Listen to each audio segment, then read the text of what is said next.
One of the things I've had to overcome over the years is the word annuity. It used to be a bad word. Yeah. And now it's not anymore. But you still find agents hiding behind, I don't want to tell them it's annuity. Oh, my goodness. No, I lead with that now. Mm-hmm. So, and as you could tell, I mean, it works pretty well for me. I mean, it hasn't slowed you down. That's for sure. If you haven't followed me for a while, I mean, I just in the past few weeks, I've written $5, $6, $7 million. Mm-hmm. It works. Using the word annuity works. And when they say, well, it sounds like some sort of annuity. Well, absolutely it is. Mm-hmm. Would you rather have that, or would you rather, yeah, this is an annuity? Right. No, yeah, this is. It's the greatest product out there. But let me tell you, there's 9 different types of annuities. Mm-hmm. I only use 2 of them. And so it's important that we structure this right. So I'm Chad Owen. I'm the host of the show. This is Caleb North. He's my sidekick. He is the best case designer. Well, he's in the top 1,000. I mean, I know 900, so you're in the top 1,000. That escalated quickly from top 3 to... I would say top 3. And actually, I would say you're probably getting neck and neck with a couple of those. You might take that number 2 spot in my eyes. Give me a couple of years here. I'm hoping it doesn't take you a couple years. Couple years to beat guys that have been doing this thing for were you waiting decades? For them to retire? I mean, yeah, I'll be the top one once these other 2 people retire. So, yeah. But let's go back to what we were originally talking about. Yeah, trust. Do not hide behind or get worried when someone says the word annuity. I love annuities. No, I'd rather not die and go to hell than sell an annuity. That's someone else that you might hear from time to time. And so, yes. You know what, man? When people are stupid out there and they say stupid things, what is it? What is stupid things get stupid prizes, right? Or how play does that? Stupid games, win stupid prizes. Yeah, there you go. And so when you do stupid things or say that, it's idiotic. It's like, I don't hate stocks. I don't hate bonds. I don't hate mutual funds. Right. I do hate when somebody uses those to try and provide guaranteed income for life. But there is nothing. Find me, challenge right now. Anybody, challenge. Find me anything else out there that has safety, security, guaranteed income you can never outlive with no risk to the market. Find me anything. Right. I've never been able to do it, and I've never had anybody been able to find me something. Well, I got a rental property. What happens when the government says, you know what? You don't have to pay rent. Landlord, you still have to pay everything. Right. But you don't have to pay. Or, something as simple as they just can't afford it anymore. They lose their job, or they decide to leave and you don't have someone coming in. Mm-hmm. Rentals don't do that. Oil royalties, they don't do that. Dividend stocks. Oh, yeah. Let's talk about GE. I mean, it used to pay, 12 cents a share. Now it's down to a penny. And if you talk to almost any broker, I never would have put clients in GE 10 years ago. You lie. That was the hot thing. Oh, my gosh. It was the hot thing. And it's like, the reality is everybody can look back and say they never would have when they really did.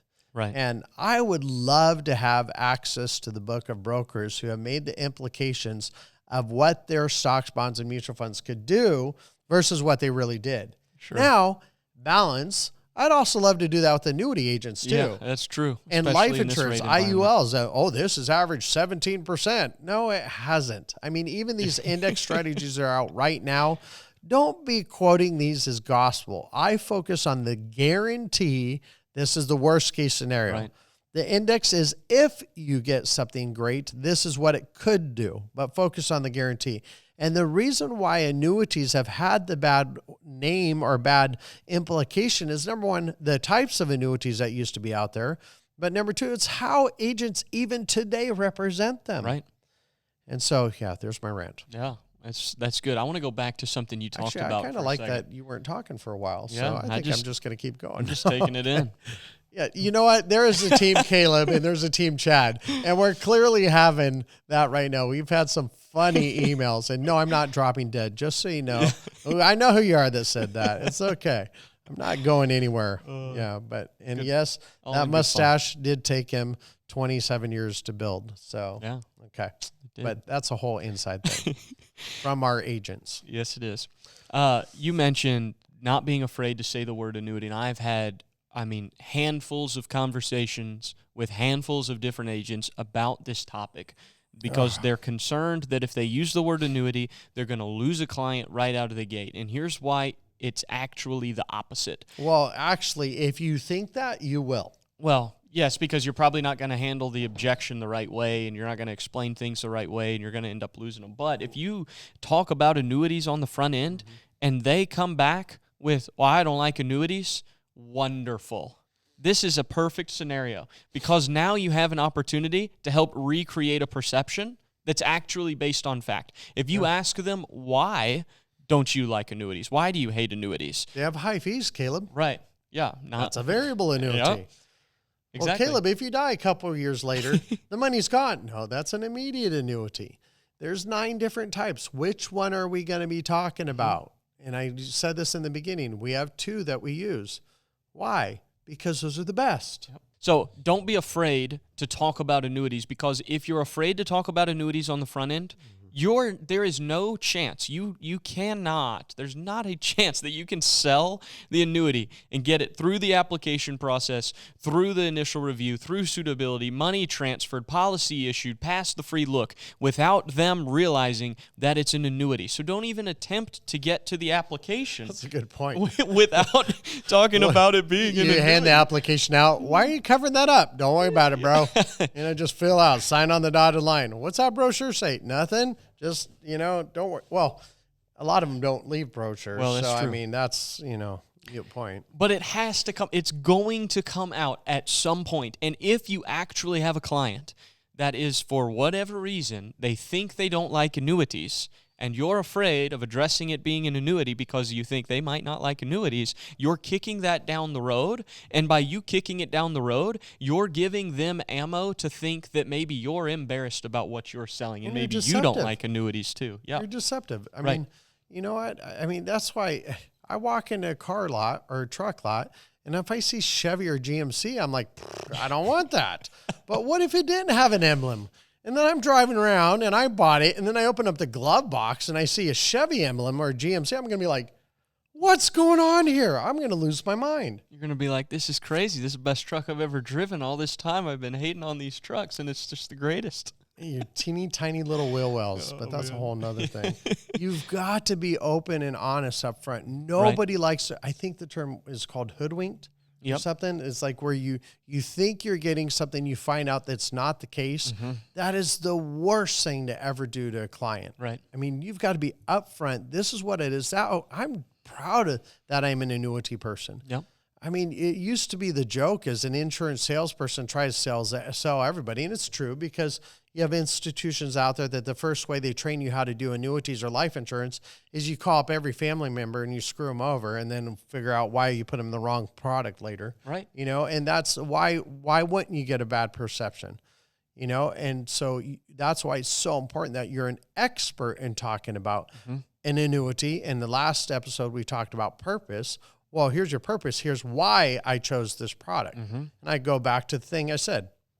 It's the only product I know of that can do what it does without any market risk. And no matter how long you live, you cannot run out of income. Right. It's the only thing. Right. So when I look at that scenario, I'm very honored to be in this industry. Like I said, I'm not a hater of stocks, bonds, mutual funds. I own them. But the point is what is the purpose of the money, and don't hide behind the solution to the purpose. Because if you have the purpose of the money out there, but you're afraid or are ashamed or embarrassed of the solution, I mean, I think of weight loss. Right. You know what? You're fat. You're overweight. I was told that. I was 262 pounds. He said, you fat, you always be fat. That's why you have heart problems. The solution is, when I get in front of something, I have to literally count calories, or not necessarily count calories, but I've got to realize I need to get out and exercise. Well, when I was overweight and I got out and exercised, that's embarrassing. Sure. But I had this kind of shame to that. And I think often people that sell annuities, or they are trying to get into the annuity business, they have that shame about saying, I'm an annuity salesperson. My mentor flat out said, that what was his title? I'm an annuity salesperson. That's what they said. Yeah. Yeah. Don't hide. Just be what you are and tell them what you do and what you use. And if they have incorrect perceptions, have the expertise to be able to set it straight and have the confidence to actually have that conversation with them. I think that's a whole nother conversation in and of itself, of agents that don't want to actually contradict or challenge or oppose a client or the mentality or the perceptions or the ideas they have because they think, oh, I'm going to just push them away. It's like, no, if they're wrong, you need to be able to correct that. Correct it gently, sure, until... Chad, like there are times it needs just a little bit more direct. I flat out told him, well, this annuity has high fees. No, it doesn't. Right. Well, I heard they're like 3.5%. No. This is once again why I go back into why I don't like fees on indices. Right. I just think it's foolish. Right. But yeah, another thing. Another topic for another conversation. If you think about trust as the ability to influence someone on the sheer basis of your character, your knowledge, or your expertise, think about those three things: character, knowledge, expertise. Okay. What's the most important out of those? I would say character. 100%. Yeah. Because there's a lot of people that are experts that are idiots. Well, and if they you don't have good character, if they don't have good character, I mean, you think about Bernie Madoff. Mm-hmm. That guy, I'm sure, was pretty smart. Oh, yeah. He had the knowledge. He had the knowledge and he had the expertise, but he did not have the character. Yep. That's exactly right. You do a great job of developing their trust in all of those areas. I think about just practically in your process, right, to develop trust. One of the things that you do, and I don't even think it's a conscious thing, you tell people exactly what the next thing is. You just, so what I do, and you explain exactly what you do. And then when you go meet with them, you do exactly what you described. True. And I think the kiss of death, too, is what I would like to do is I'd like to come out and if it's okay, I'd like to find out a little bit of information. And if that's okay, then I'll tell you about how it works. No, what I do is I come out there and meet with you. I explain how the products work. I bring you my kit, my book. I go over everything, and depending on the product I leave you the product brochures and illustrations. That way you could do your research and your own due diligence.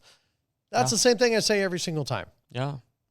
Yeah. That's a good little freebie there. If y'all need to pause or rewind that. Yes. Because I'm not saying rewind. it again. What's the rewind? Yeah, that's like what the heck? Yeah, that's a throwback there. That's a term I would use. That's a Be throwback. kind, rewind. What's that from? I don't know.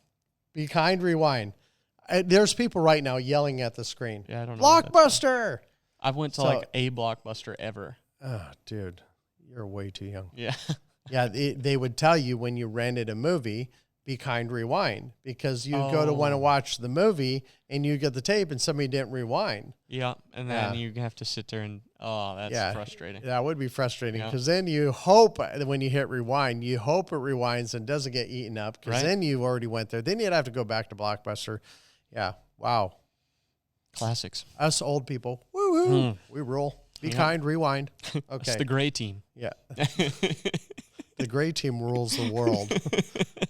And my wife has gray hair. We rule the world. We do. Okay, go. So you can build that trust in character by telling them exactly what you do and then doing it, right? Just keep your word. If you tell them it's going to be something, make sure it's going to be that. If you tell them it's going to take a certain amount of time, make sure it takes that amount of time. Yeah, there's a big trust thing. Yeah. Yeah, I tell them it'll take 35 to 40 minutes to explain everything. The rest depends on how many questions you have for me. I assure you, in 35 to 40 minutes, I have explained everything, and it's often way before that. Right. I mean, I could probably do a full fact finder explanation of how the product works in 20 minutes. Very effective. Mm-hmm. Depending on the client and depending on the age and how they're responding, sometimes I have to slow it down a lot. Right. And it's not because they're illiterate or they don't get, it's because the age, the hearing, whatever, I just have to be more deliberate, more pronunciated. And, I'm glad I said that word right, pronunciated. That would be an ironic word to pronounce wrong. Pronounced it, pronunciated. So, it's very important to not be in a rush to get to that. Right. I told you 35 minutes, but when you have a routine, a system, and a process, I know for a fact I can get it done in that time beyond any shadow of a doubt. Yeah, absolutely. So just do what you say you're going to do. Why would they trust you as an annuity person if you're not going to live up to the word you said you were going to do? Right. Then they are automatically going to tie that back to the annuity. Right. It's true. And people know, man, they got this like little sixth sense when something doesn't feel right or you're hiding something. And that's why we're hitting this so hard, because if you're hiding the fact that you don't like annuities, I had an agent. We talked about this a few episodes ago. This guy was such a stinking dodo. He's like going, I don't care what the annuity is. I'll sell a bad product if you just get me the leads. Yep. And I'm like, you just lost any chance of ever working with me ever. I don't care if you had a come to Jesus moment, you're not working with me again, because that fact you said right there, that you're willing to misrepresent our products and get something that's not the best for them just so you could get leads, we're done. Mm-hmm. And it's people like that cause the mistrust in our industry. Yeah. So, yeah. You're absolutely right. And then, I'm fired up, and I haven't even had an energy drink since 7 o'clock in the morning. When you look at knowledge and expertise, a lot of times they're kind of synonymous terms, right? You have knowledge and you have expertise. I think of expertise in our industry as kind of like wisdom. It's like knowledge applied, right? It's like you know what to do, how to do it, but then it's like actually... I know a lot of people that are knowledgeable, but they're not experts because they don't know how to communicate. Sure. So it's like the mixture of being able to educate. Yeah, because you can have all that knowledge, but if you can't give it to a client in a way that they can relate, expertise means nothing. Right. So I think being expertise would be someone who is able to communicate how to do it. Like Elon Musk, I like listening to him talk because even though the dude is crazy smart, he explains things in a way, depending on the base he's talking to, in a way they can understand. Right. You know, mine, you know what? Fuel ignites, rocket goes up. We have little thrusters that keep it from going from side to side. Or if he's given a meeting with engineers and aerospace engineers, he's going to talk in a totally different language. And I appreciate that. Right. He speaks to the level of his audience and helps them understand what it is that he's communicating. Yes, and that to me is an expert. Yep. Yeah. So the ability to take something that could be perceived as complex and communicate it in an effective way. For it to be communicated in an effective way, ultimately what it is that the message you're intending to send is received the way you intended it to be received. Yeah, have you ever talked to someone that's super smart and they explain it in a way where you feel more confused? It's something so simple and they make it so complicated that you feel like an idiot and you don't understand anything now. You actually had an idea when you first met with them what you were going to do. And by the time you're done, you're going, yeah, I can't do that anymore. Right. I want my clients to know that they are now an expert. Now, we're not talking an expert like, you know what, I could go up to a pilot and they could explain to me what every little button does, but we get up and hit a wind shear or something, I am not going to know what I'm doing there. Yep. An expert is also someone that can handle situations during turbulent times.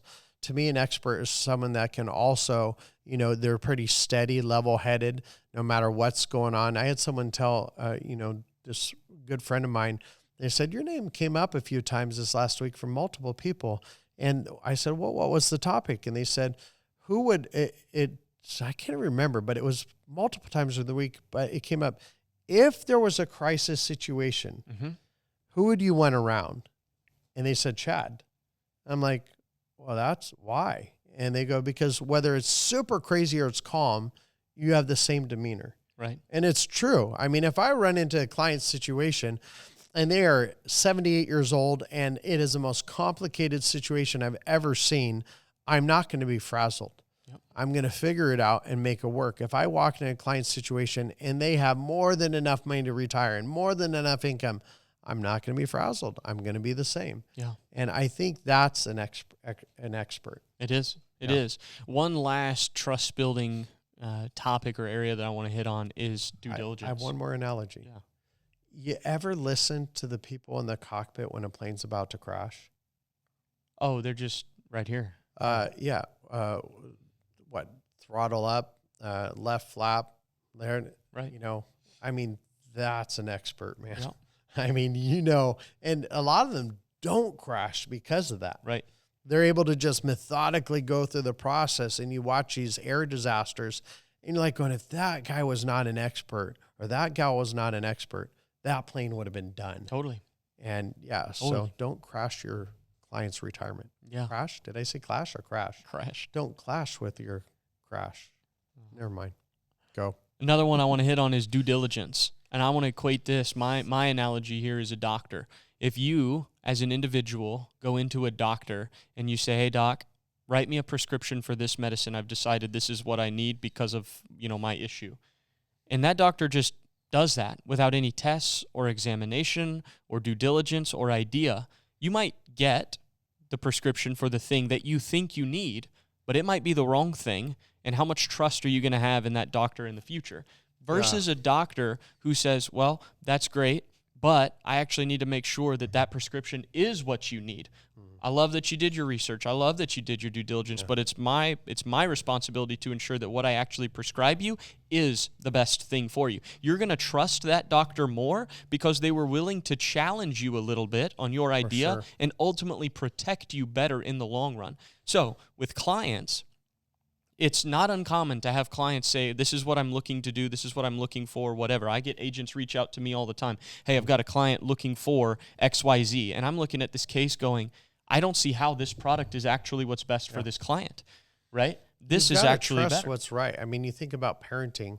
How often do the kids think their way is right? Mm-hmm.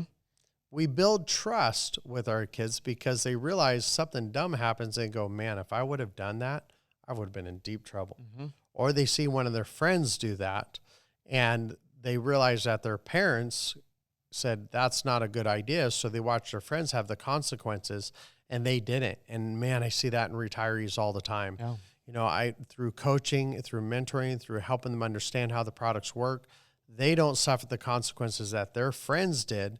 And then when it comes to, we moved an IRA, now they're 65 and they're officially retiring and they have a drop pension or they have something like that.